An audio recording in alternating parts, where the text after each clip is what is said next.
Bon, l'analyse de ce France-Australie, qui était le même match d'ouverture qu'il y a 4 ans, sauf que il y a 4 ans, c'était une purge innommable et que les Bleus l'avaient emporté sur un péno et un but foireux. Là, il y a quand même eu plus de marge, plus de spectacle et plus de football. Évidemment, on retiendra ce début de match difficile des Bleus, où j'ai trouvé une équipe pessimiste.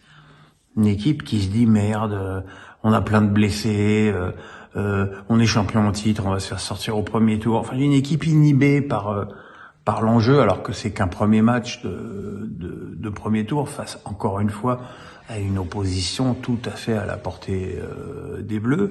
Et comme ça, voilà, avec une faute de marquage de toute la défense et surtout de Benjamin Pavard, tu encaisses rapidement un but.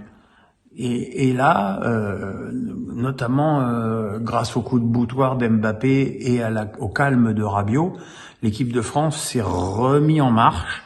Et finalement, c'est Rabiot qui a égalisé sur un très joli centre de Théo Hernandez, qui avait remplacé son frère qui s'était malheureusement blessé sur le centre du but australien. Et derrière, on a senti l'équipe de France plus sereine. Et voilà, un bon pressing de Rabiot, cette magnifique talonnade d'Mbappé pour Rabiot qui donne en retrait à Giroud qui marque son 50e but dans le but vide.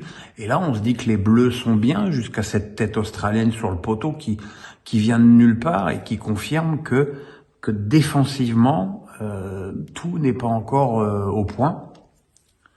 Et également au milieu, alors ce milieu à 3 avec un Griezmann qui est parfois nulle part à force d'être partout, c'est un petit peu compliqué. Je suis pas certain que lorsque l'opposition montera durant ce mondial, on reste avec ces 3 attaquants devant et juste 3 milieux. Je pense qu'il y aura un 4e milieu qui viendra compléter tout ça. Même si derrière, effectivement, l'équipe de France a pu dérouler son jeu avec ce centre de Dembélé pour la tête de Mbappé. Oui, une tête de Mbappé. Puis, encore une fois, Olivier Giroud, magnifiquement servi par Mbappé, qui marque le 4e but de l'équipe de France, le but de son doublé et le but de son co-record avec Thierry Henry. J'insiste bien sur co-record parce que à titre perso, j'ai pas spécialement envie que Titi Henry soit effacé des tablettes comme ça d'un revers de main, même si je comprends l'euphorie actuelle autour de la prestation d'Olivier Giroud, qui effectivement, une nouvelle fois, a montré que quand on faisait appel à lui, il était là. Il n'avait pas marqué en Russie, là il est déjà à 2 buts, donc on peut espérer que les prochains matchs lui donneront encore des occasions de briller. En tout cas, voilà, l'équipe de France a quand même montré de la personnalité par certains joueurs, Théo Hernandez, Rabiot, Mbappé, Giroud, Dembélé. Il faudra que les autres monte un petit peu en puissance. Je pense qu'il va falloir recadrer un petit peu Griezmann dans un poste plus précis, dans son intérêt et dans l'intérêt des Bleus.